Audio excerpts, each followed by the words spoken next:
Hello everyone, क्या हाल चाल। Welcome to yet another very important chapter. इसका नाम है बायोटेक्नोलॉजी एंड एप्लीकेशन। अगेन इस चैप्टर से भी दो क्वेश्चन आते हैं, बिल्कुल डायरेक्ट क्वेश्चन एक ही जगह से आते हैं, तो फटाफट इस चैप्टर को रिवाइज कर लो मेरे साथ ताकि तुम अपने 8 मार्क्स इंश्योर कर लो। तो सबसे पहले याद करेंगे एप्लीकेशन ऑफ बायोटेक्नोलॉजी क्या क्या चीज़ में होता है। तो सबसे पहला आ गया एप्लीकेशन इन एग्रीकल्चर। एग्रीकल्चर का प्रोडक्शन तीन तरीके से बढ़ सकता था। पहला एग्रोकेमिकल बेस्ड एग्रीकल्चर जो नुकसानदेह होता है। दूसरा ऑर्गेनिक एग्रीकल्चर जिसमें प्रोडक्टिविटी कम होती है, इसलिए लोग प्रेफर करते थे genetically engineered crop based agriculture, क्योंकि उससे एनवायरनमेंट को भी नुकसान नहीं पहुंचता और प्रोडक्टिविटी भी बढ़ जाती है। ठीक है। ग्रीन रिवॉल्यूशन की वजह से भी क्रॉप यील्ड इंक्रीज हो गया था। क्यों? क्योंकि इम्प्रूव्ड वैरायटीज यूज हो रहे थे। Father of green revolution of in India is M.S. Swaminathan. ठीक है, याद रखिएगा, M.S. Swaminathan is consider as the father of green revolution in India. ठीक है। तो भैया कैसे इंप्रूव हुआ food productivity? Crop variety improve किए, एग्रो केमिकल बेस्ड फर्टिलाइजर्स का यूज किए जिससे एनवायरनमेंट को नुकसान पहुंचा बट क्रॉप प्रोडक्टिविटी भी बढ़ गई। ठीक है। उसके बाद हम क्या यूज करने लगे? हम उसके बाद यूज करने लगे जेनेटिकली मॉडिफाइड ऑर्गेनिज्म या GMO या ट्रांसजेनिक ऑर्गेनिज्म। GMO के फुल फॉर्म पे सवाल आ जाता है। ठीक है। अच्छा, क्या क्या चीज हम किए, कैसे क्या फायदा हुआ? Advantages of GMO। पहला, क्रॉप को मोर टॉलरेंट बनाया एबायोटिक स्ट्रेस से, मतलब खराब टेम्परेचर में भी क्रॉप की ग्रोथ बढ़ती गई। ठीक है। पेट रेजिस्टेंट क्रॉप बनाया तो पेस्टिसाइड का यूज नहीं करना पड़ा। पोस्ट हार्वेस्ट लॉस को कम किया जिससे हमारी फिनेंशियल कैपेबिलिटी और ज़्यादा बढ़ गई। Efficiency of mineral uses by plant को अच्छा किया जिससे क्या हुआ, सॉइल की फर्टिलिटी ज़्यादा दिन तक फर्टाइल रहेगी। ठीक है। और न्यूट्रिशनल वैल्यू ऐड किया, जैसे वाइटामिन ए एनरिच्ड राइस जिसको हम लोग कहते हैं गोल्डन राइस, इसका भी इजाद किया तो जिससे जैसे सपोज जो हिडन हंगर है उस हिडन हंगर को दूर किया जाए। ठीक है। अच्छा, दो और प्रोडक्ट बनाया था। एक होता है हीरोडीना। ठीक है। ये क्या होता है? हीरोडीना लीच होता है। ठीक। अब इसमें इसको हमने क्या किया, इसका वाला जो जीन है इसको हमने ब्रासिका नेपस में डाला। ठीक है। और इससे फिर एक्सट्रैक्ट किया एक केमिकल जिसको हीरोडीन कहेंगे। अब हीरोडीन क्या होता है? एंटी कोएगुलेंट होता है। तो ये एक चीज बनाया। ठीक है। दूसरा एक टोमेटो बनाया जिसका नाम है फ्लेवर सेवर। तो बेसिकली क्या होता था, एक एंजाइम होता था पॉलीगैलेक्टुरनेज। ठीक है। ये डिग्रेडेशन ऑफ पेक्टिन कराता था जिससे टमाटर सड़ जाता था। तो हमने क्या किया, यही पॉलीगैलेक्टुरनेज को हटा दिया। तो पॉलीगैलेक्टुरनेज हट गया तो क्या हुआ, डिग्रेडेशन ऑफ पेक्टिन नहीं होगा। तो टमाटर ज्यादा दिन तक सेव होकर रख सकता था और जो उसकी सेलिंग लाइफ सेल होती थी, शेल लाइफ होती थी, वो बढ़ जाती थी। ठीक है। अगला बात करते हैं BT cotton. BT cotton produce होता है कहाँ से? तो क्या होता है, बैसिलस थुरिंजेनेसिस होता है। अब ये क्या करते हैं, ये इंसेक्ट को मारता है। कैसे? कोलियोप्टेरन को मार सकता है, कोलियोप्टेरन में आ गया बीटल्स। लेपिडोप्टेरन को मार सकता है, उसमें आ गया टोबैको बडवर्म और आर्मी वॉर्म। और डिप्थेरेंस को मार सकता था जिसमें आ गया फ्लाइज एंड मॉस्किटो। ठीक है। बैसिलस थुरिंजेनेसिस एक इंसेक्टाइडल टॉक्सिन प्रोड्यूस होता है विच इज अ प्रोटॉक्सिन। तो ये इनएक्टिव स्टेज पे किसी को नहीं मारता। जब इंसेक्ट के गट में ये जाता है तो एल्कलाइन पीएच होता है। एल्कलाइन पीएच में ये एक्टिव टॉक्सिन में कन्वर्ट हो जाता है और ये बाइंड कर जाता है इंसेक्ट के मिडगट के एपिथेलियल सेल के साथ और पोर्स क्रिएट करता है। पोर्स क्रिएट करने की वजह से सेल्फ स्वेलिंग होता है, लाइसिस होता है और इवेंचुअली इंसेक्ट मर जाता है। ठीक है। तो यही बैसिलस थुरिंजेनेसिस का बीटी टॉक्सिन को हम इनकॉर्पोरेट कर दिए कॉटन प्लांट में। अब क्या होगा कि इससे जैसे ही कोई इंसेक्ट कॉटन को खाने आएगा तो वो मर जाएगा। ठीक है। दो तरह का प्रोटीन है। पहला जीन है gene cry 1AC cry 2AB cotton bollworm. ठीक है। और क्राई 1AB जो है कॉर्नपोरर। ठीक है। इस पे हर बार सवाल है, cry 1AC cry 2AB cotton bollworm. ठीक है। अब जैसे क्या याद रखोगे, बी है बॉलवॉर्म, कॉटन बॉलवॉर्म। ठीक है। और यहाँ पे आ गया कॉर्न बोरर, 1AB है तुम्हारा कॉर्न बोरर। ठीक है, कॉर्न बोरर। ठीक है। तो छोटा कॉर्न है तो 1AB हो जाएगा और कॉटन बॉलवर्म बड़ा है तो 2AB हो जाएगा। ठीक है। तो इस तरह से तुमको याद रहेगा। तो 1AC 2AB कॉटन बॉलवर्म और 1AB कॉर्न बोरर। ठीक। फिर आते हैं nematode resistance in tobacco plant. तो क्या भैया, एक नेमेटोड है जिसका नाम है माइलोडिजाइन इनकॉग्निशिया, वो इफेक्ट करता था टोबैको प्लांट को। ठीक है। तो भैया इसको सॉल्व करने के लिए हमने यूज किया टेक्नोलॉजी जिसको हम कहते हैं RNA इंटरफेरेंस। तो RNA इंटरफेरेंस क्या होता है? It is a maker of cellular defence in all eukaryote organisation, जिसमें क्या होता है साइलेंसिंग ऑफ आरएनए कर देते हैं। साइलेंसिंग ऑफ आरएनए करने से क्या होगा, साइलेंसिंग ऑफ आरएनए करने से, साइलेंसिंग ऑफ आरएनए करने से क्या होगा, साइलेंसिंग ऑफ आरएनए करने से बताओ, साइलेंसिंग ऑफ आरएनए करने से जो पैथोजन है वो अपना प्रोटीन सिंथेसिस नहीं कर पाएगा, प्रोटीन सिंथेसिस नहीं कर पाएगा तो मर जाएगा। तो it prevents translation of specific mRNA, जिसको साइलेंसिंग कहते हैं, due to complementary double standard RNA molecule. क्या डालते हैं हम, complementary double standard RNA molecule डालते हैं। अब सोर्स कहाँ से हो सकता है ये complementary double standard RNA molecule, तो या तो ये ट्रांसपोजन हो सकता है जिसको मोबाइल जेनेटिक एलिमेंट भी कहते हैं, या रेप्लिकेट कर सकता है वाया एन आरएनए इंटरमीडिएट। तो हम क्या करते हैं, एग्रोबैक्टीरियम ट्यूमिफिकेंस को लेते हैं। एग्रोबैक्टीरियम ट्यूमिफिकेंस में एक प्लाज्मिड होता है, इसको कहते हैं हम टीआई प्लाज्मिड। इस टीआई प्लाज्मिड के हिसाब से हम नेमाटोड स्पेसिफिक जीन डाल देते हैं होस्ट प्लांट में। अब ये क्या करता है, ये बोथ सेंस और एंटी सेंस आरएनए बनाता है। दोनों आरएनए आपस में कॉम्प्लीमेंट्री होते हैं, तो ये बना देते हैं डबल स्टैंडर्ड आरएनए, और डबल स्टैंडर्ड आरएनए की वजह से तुम्हारा जो स्पेसिफिक एमआरएनए है निमोटोड का वो साइलेंस हो जाता है और वो होस्ट में रह नहीं पाता और फिर मर जाता है। तो ये इंपॉर्टेंट है, ठीक है। फिर आते हैं एप्लीकेशन इन मेडिसिन। तो सबसे पहले इंसुलिन की बात करेंगे। तो इंसुलिन पहले सर एडवर्ड शार्पी थे, उन्होंने बनाया था।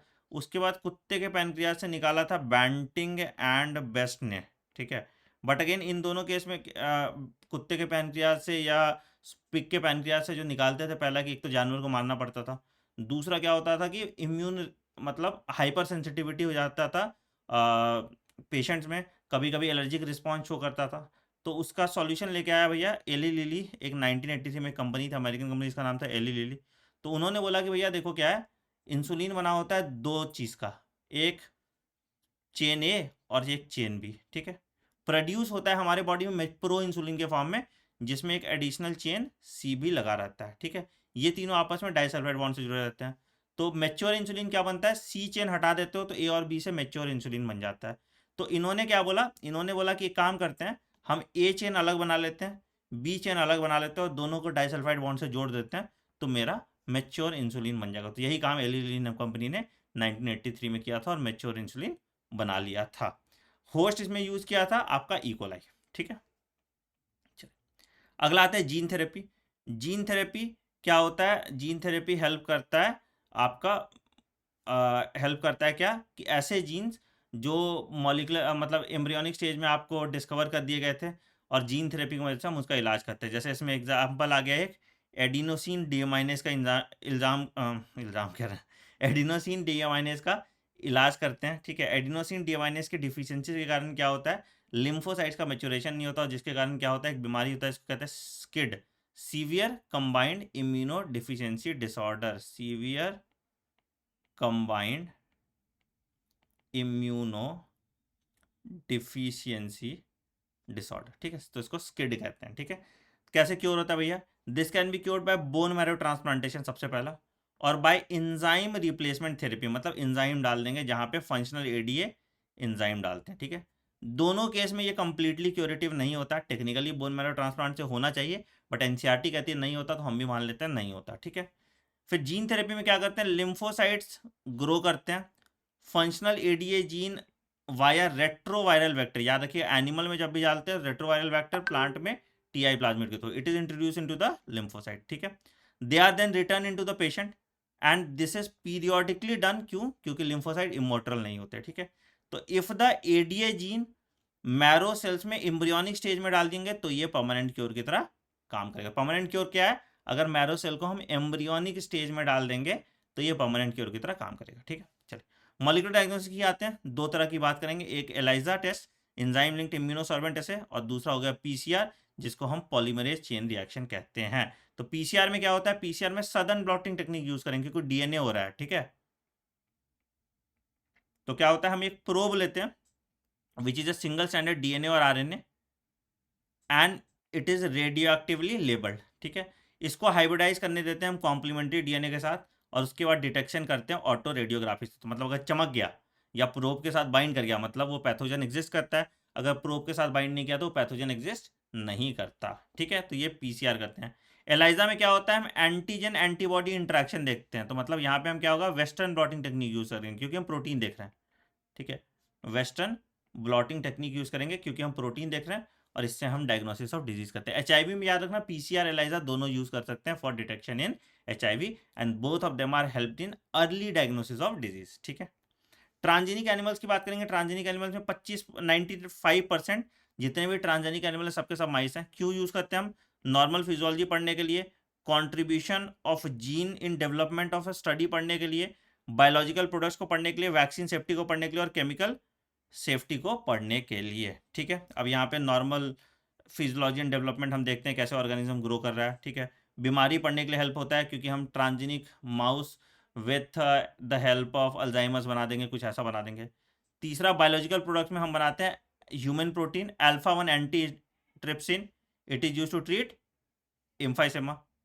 फिर उसके बाद एक ट्रांसजेनिक कॉ था 1997 में प्रोड्यूस हुआ था जिसको कहते हैं रोजी, it produce human protein enrich milk जो 2.4 ग्राम पर लीटर था। अल्फा लैक्टोएल्ब्यूमिन कहते हैं, इसमें ज्यादा प्रोटीन कंटेंट था which is more suited to our body. ठीक है, वैक्सीन सेफ्टी में वैक्सीन का जो ड्रग ट्रायल वगैरह होता है उसमें यूज होता है।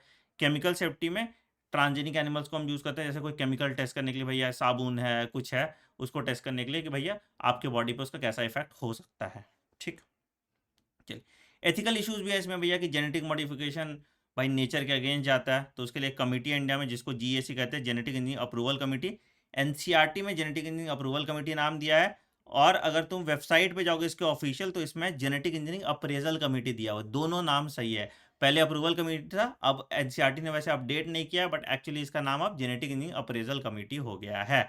ठीक है, तो तुम्हें किसी पुराने पीवाईक्यू में देखोगे दोनों ऑप्शन है और अब तो दोनों ऑप्शन सही है। ठीक है, चलिए बासमती राइस की बात करेंगे। 27 डॉक्यूमेंट वैरायटी है इंडिया में। 1997 में एक कंपनी क्या किया तो उसने धोखाधड़ी किया, यूएस पेटेंट ऑफिस से ऐसे ही बासमती राइस का अपना ट्रेडमार्क बना, बट वो एक्चुअली हमारा पार्ट का था, बट अब वो बेच रहा है। ठीक है, इस फिनोमिना को हम कहते हैं biopiracy, that is the use of bio resources by multinational company without proper authorisation. तो इंडिया बहुत सारे जो पेटेंट है उसको अब भर रहा है, मतलब उसको अब लड़ रहा है कि हमारे पास वापस आ जाए। तो Indian parliament has cleared a second amendment in the Indian parliament bill to take such issues into consideration, ताकि जो हमारे जो पेशेंट है वो वापस आ जाए। तो इस चैप्टर से सवाल कहाँ से आ सकता है बेटा? इंसुलिन वाले पार्ट से जो आपको मैंने दिखाया वहाँ से आ सकता है, बीटी कॉटन से आ सकता है, नेमेटोड वाले से आ सकता है, माइलोडीन इनकॉग्निशिया से आ सकता है, इंसुलिन से आ सकता है, एलाइजा से आ सकता है, पीसीआर से आ सकता है, और स्पेसिफिकली जो जो चीज़ मैंने हाईलाइट किया सिर्फ वहीं से सवाल आएगा। तो आपका लेस देन 15 मिनट में इस चैप्टर का भी रिवीजन हो गया। 2 बार इस वीडियो को आप सुन लो, पीडीएफ आपको टेलीग्राम पे मिल जाएगा t.me/anandmani001, एंड वीडियो को लाइक करना मत भूलना, कमेंट में जरूर डाल देना चैप्टर कंप्लीटेड है। मिलते हैं अगले वीडियो में, take care, bye bye, have a great day, thank you.